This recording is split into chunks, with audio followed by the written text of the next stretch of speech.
Welcome to the 140th episode of Flipped Learning Remixed podcast. I'm your host, Troy Cockrum, along with my co-host, Joan Brown. Hello, Joan. Hey, Troy. So we're 140? It's Yes. feeling old. I know, that's what, how many years? Going on 3 years, I think. In dog years, though, it's really young. Yeah, it's true. So 140 episodes, and the average podcast lasts 7 episodes. So we've 200 times that. Yay! So Perseverance. We've learned it. Yes. So this week there was, or actually it was late last week, there was an announcement by Google about Google Classroom, and that kind of gave us the topic for our show. What was that announcement?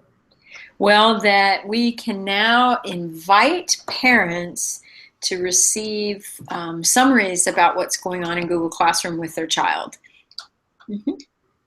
Yes, so that's a common complaint that I used to get, and other people would hear is, well, my parents want to see my students' homework.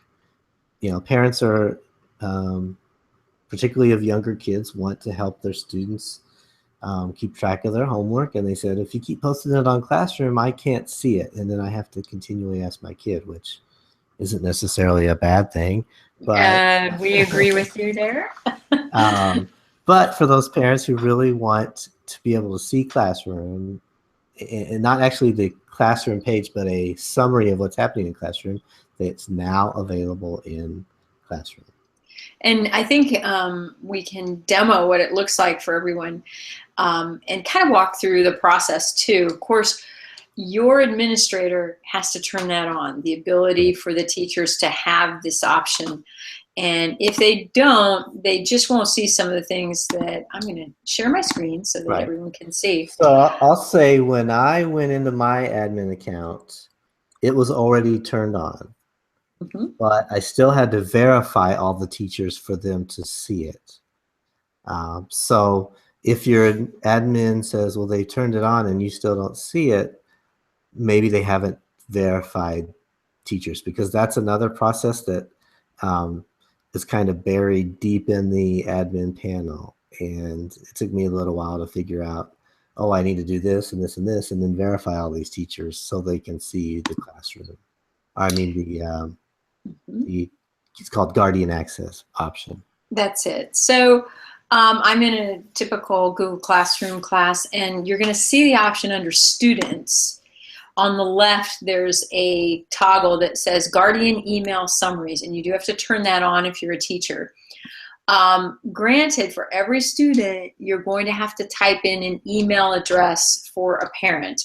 Now, I've already done this here. Normally, it'll say invite Guardian, and when you click that, you have to type in the email address. So I've done that, and just so you can see from the parent's perspective, here is the actual email a parent will receive, and it's got the nice Google Classroom banner on top, and that the parent or guardian either clicks the accept button or they say, I'm not the guardian.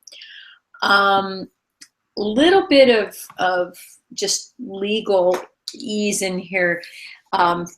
Teachers really need to be certain that they do have the correct email addresses, especially when you're dealing with student information. So I know every school has someone who is trained in student information and can provide those that are the legal email addresses for those parents if they have one. If they don't, this isn't going to be very effective as a communication tool for any of those families where the parents don't have email. And so the turn on Guardian Access is important to note because, say I've invited all the students that I have to, well, their guardians or their parents that want access. I gave their parents the option to get the invite. Other teachers who have those same students, if they have that turned on, once the parent accepts the invite, they can see all classes that are in Classroom. It's not just my class.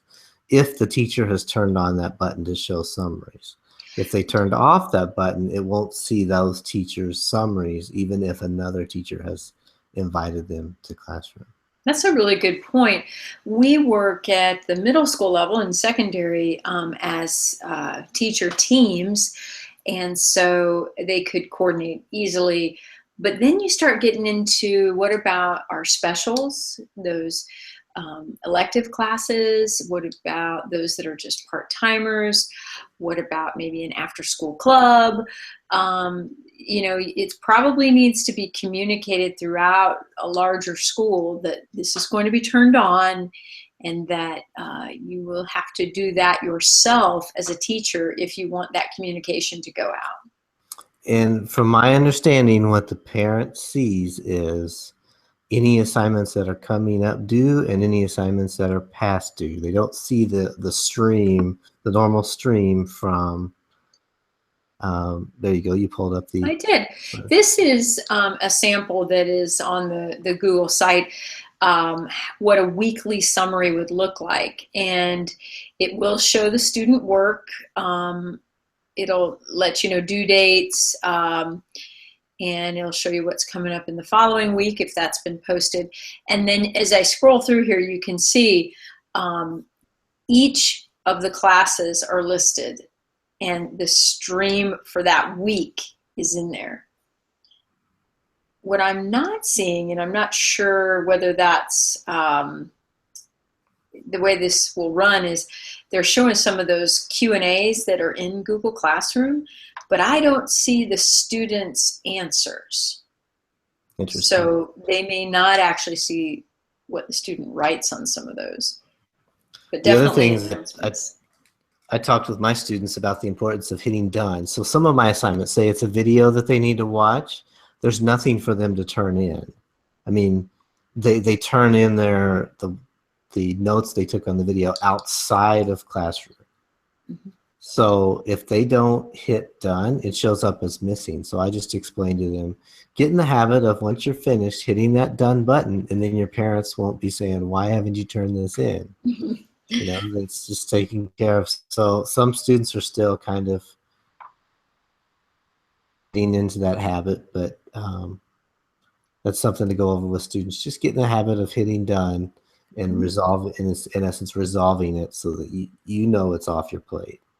Right. So in this summary, anything that hasn't been completed is red, and that kind of shows up a little more obviously.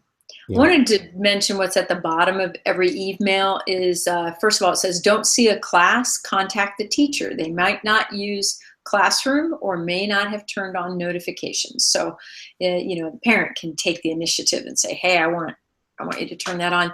And then they have the option, there's settings where they can change the frequency of how often they get the summaries. And there's an unsubscribe button. I'll be interested to find out if when they click unsubscribe, you know, how hard it is to then get back into getting notified, because it could be something as simple as they do that by accident and then they change their minds, which has happened. So, you know, I've just accepted, and here is an email. And you can choose daily too, can't you? Mm-hmm. You can choose daily. So, or to not get any summaries, which is shocking. Yeah. I don't even know why you would accept if you didn't want the summaries. So, and I think that's really, it's very easy, and it makes it so much nicer for parents because they're getting it through email. And I know, you know, you can struggle with what kind of social media to use, how to communicate with parents. Should we do a blog? Should we do a newsletter? Should we do texting? Should we do Twitter? But in the end, the only thing that's fairly constant is email. And so this is what they've chosen through Google Classroom to use, and I think it's probably your best bet. So what about teachers who don't have Google Apps or Google Classroom, or who don't force, maybe they have an LMS that they use to post a lot of assignments, and so they want a different communication tool besides maybe what might be inside their LMS that's a little bit more personal. What do you know that's out there? Well, since you mentioned the LMS, Edmodo does allow parents to have accounts, and they can just join classes and be viewers only, which is really helpful. But a couple that came up this week, I really was surprised to find out that Class Dojo now offers parent accounts. And Class Dojo has ramped it up a bit because it used to be a basically effective behavior management kind of system, you know, giving positive reinforcement and some negative reinforcement in here for students. But now you can invite parents, and they've added this both things, a story section where students can build almost a video portfolio or visual portfolio of their best work. And they have a messaging system in here as well. And you can message as a teacher, you can message all the parents, or you can message only certain ones.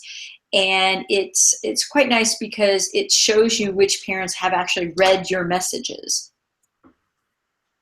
So That's interesting. Yeah, I mean, I've heard a lot of elementary teachers use Class Dojo, but we were talking off air, and you've said that you're looking at ways to push it up to a little bit even older age group. Mm-hmm. It does have applications for project-based learning. And, you know, if you're doing a Socratic seminar in class, you can certainly be giving some kind of positive reinforcement for their participation and the way they participate.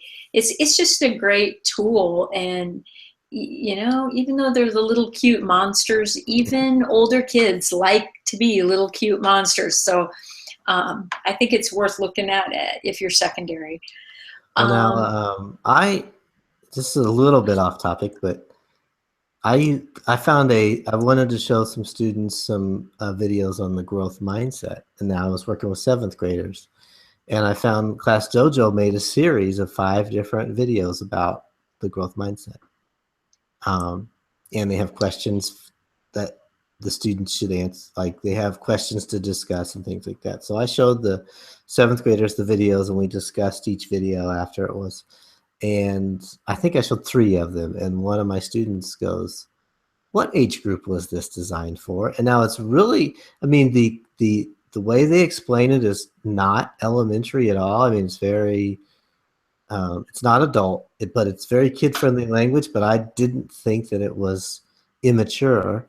But I think because it was animated monsters doing the video, they were just like, this is for little kids. And so right, you'd have to know your students. You'd have to know how, and certain teachers can pull things off, and some it's just not them. So I've been looking at it from a lot of different angles to see if it will work. You know, communicating with parents, it's just not that easy. And I want to say from a personal experience I had, my son's history teacher at the high school level actually phoned every single parent in the class at once just to give positive communication. And at the high school level, when you have 150 students and you're only working 190 days, you're talking about making a phone call pretty much every single day to a parent. And that's dedication right there. That's a lot of work. You know, one year, and I don't have that many students, but one year our principal had us call all our parents the week before school started, and most of the parents were surprised and didn't know what to say because they weren't prepared for. So it was interesting, but yeah, it's definitely a way to start the year off in a positive note. And didn't you have one more tool where you've got some parent communication available to you as well? Yeah, so I'm using Freshgrade this year for portfolios. In the past, I used Google Sites for portfolios. The Google Sites, the old Google Sites, was not particularly user-friendly. The new Google Sites is, but I'm not sure it's set up well enough for student portfolios yet. That's a whole other topic. But Yes, we'll do another podcast on the new Google sites. the new Google sites, yeah. But Freshgrade is an online portfolio tool that's entirely free, and it allows you to upload all kinds of different materials to student portfolios. It allows the students to upload different items, video, pictures, text, whatever, just an audio file, whatever they want to upload. And it has a parent portal that the parents can see what's been uploaded, and if you put the grades in, the parents see the grades. But it also has an app, so it has a teacher app, a student app, and a parent app. So the parent can go on their phone and see immediately what the student has uploaded, and so the parent can help the child. If it's a younger child and you say, okay, off the top of my head, if you build a diorama, rather than have 40 dioramas come into your classroom the next day, say take a picture of it and put it in your portfolio. And then that may not be the best example, but certain thing, or maybe you have the students go out and find something that find a type of leaf and take a picture of it, something like that, and put that in the portfolio. And the parents, it has a parent app that really helps you communicate with the parent, and they can see what they're doing. And I'm going to use it. One of the reasons I really liked it is the ability to upload video. And I do a lot of speeches and public speaking in my class. And so I'm going to have the students upload their practice sessions, not all their practice sessions, but some of their practice sessions, and then their final speech on video, we're just going to upload. And then the parents can see, not only will they get my assessment of the speech, they'll be able to see the actual speech. So they know, they can see the practice sessions and talk to their student about what they might want to work on. And then they can see the final speech, so they know how their student did on the day of the performance. That's so cool to be able to see your kid making a speech. I just think that would be phenomenal. We do want to be sure that the kids are digitally safe, though, and whenever parents are able to see other children's work in the classroom, you really need to be sure that you're not giving out any personal student information, and that the parents of the children are aware of that fact. Whenever kids blog and it's public online, or whenever they're putting portfolios out there, I think it's very important to communicate with parents that that's going on, or to get permission that they can be posted. Right. And so it is the teacher's responsibility to keep that communication open with everything that's out there now on the internet. Sometimes you have no idea. You feel as though the kids are out, creating things and doing things. But the more you let the parents know that, hey, it's educationally valuable, and this is why, that authentic audience is you, the parents. And we need that, because the kids perform at a much higher level. Well, and we could do a whole episode on social media as well, but right. Our school this year has decided, a lot of schools have a single Twitter account or a single Facebook page. Mm-hmm. And what we decided to do was have every teacher create some sort of social media presence, because we want the teachers telling their individual story, as opposed to somebody at the school trying to tell everybody's story. Mm-hmm. Let's just say I'm in charge of the school Facebook page, and I don't know what my second grade teacher is doing because I'm in the fifth grade room. Mm-hmm. How does the second grade teacher get her information out there? And so we've decided to educate the teachers on how to create your own Facebook page or your Twitter, Instagram. And that's one thing we talked about. If you show students, if parents are concerned about showing pictures of students, just show student work. Just make sure you block names or anything like that. You don't mm-hmm. put names in the description. You don't say, even if you have pictures of students, you don't put their names. Right. And we just talk a lot about the same thing. Let the parents know what you're doing and why you're doing it. Some parents may have an issue. Most of the time, what I've found is it's a parent that's not very well educated on the realities of social media. And so they have sort of a doom and gloom or a siren attitude that they want to, throw out the red flags right away and say, we can't put kids out there on social media.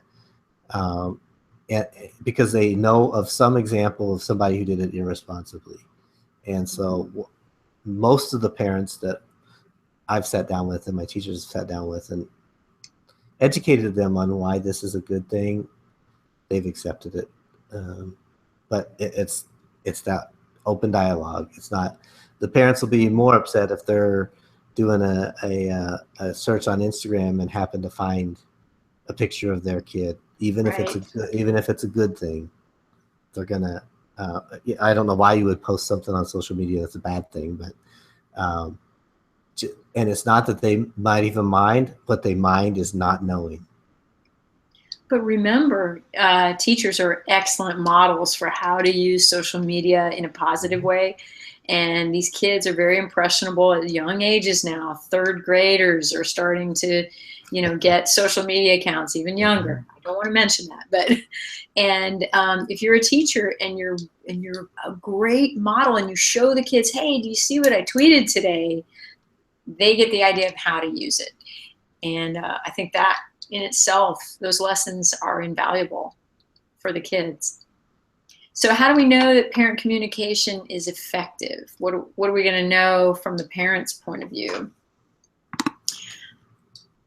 I was to say that's always an interesting one, because you have some parents that love your communication but don't ever respond to anything, and then you kind of wonder, are they even reading what I sent? And then you have some parents that even when you communicate a lot, they don't think it's enough because they either didn't read the full email, or they didn't get enough emails, or they were surprised by the student's grade at the end of the semester or whatever. Or so, I'm a bad parent. I delete because it's too much information. I will delete things, and then I'll turn to my child and I'll say, is there something that you want to talk to me about? But I think from the teacher perspective, when the kids start to show up on time with their homework done, when you're starting to see participation from the parents, they want to come, and especially at the elementary level, they want to come and do the class party, or they're signing the documents that you sent home that needed to be signed, in a timely manner.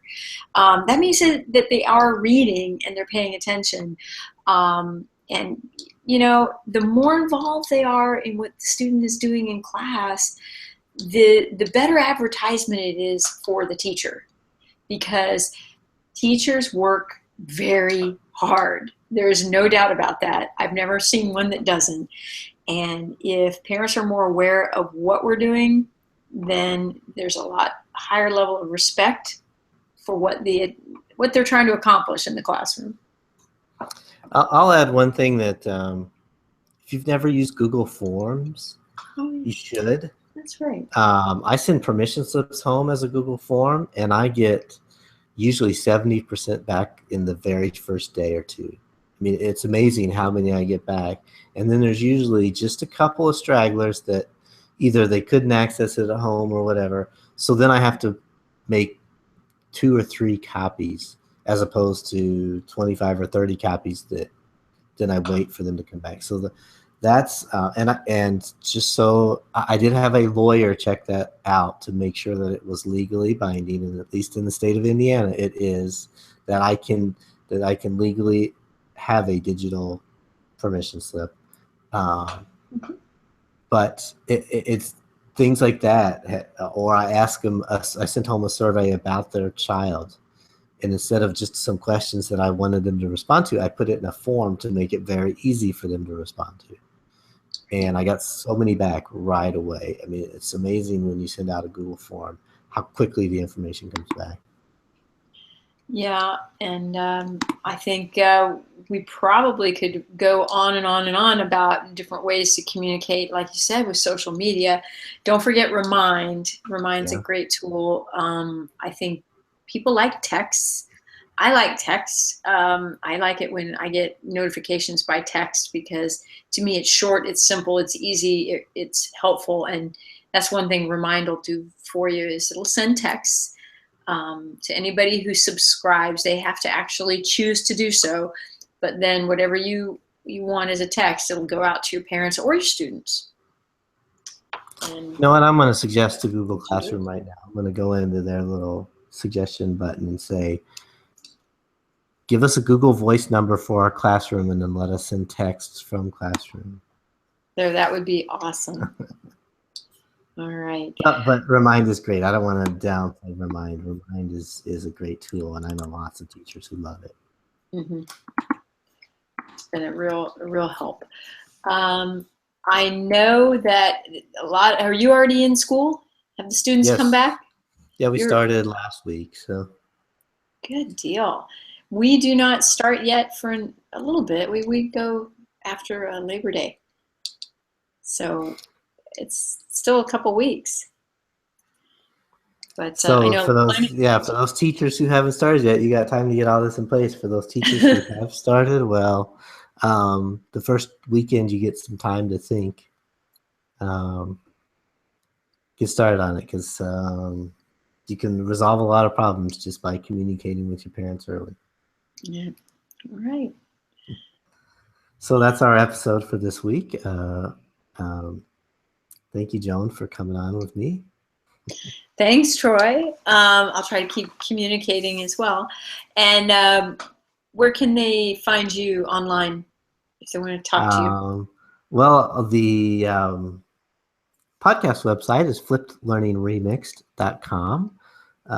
But you can always just find me on Twitter at tcockrum. You can email me at mrcockrum@mrcockrum.com. My blog is flipyourglassroom.com. So there's a lot of different venues. I probably should brand them all a little bit easier, but Right. I am on Twitter, DigiTeacher, at DigiTeacher, and you could email me, digiteacher@gmail.com, and my blog is Current and Cool Blogspot, so you can find that just by searching Current and Cool. So thanks for listening, and we came up with like 3 new topics: just social media in the classroom, a new Google Sites episode.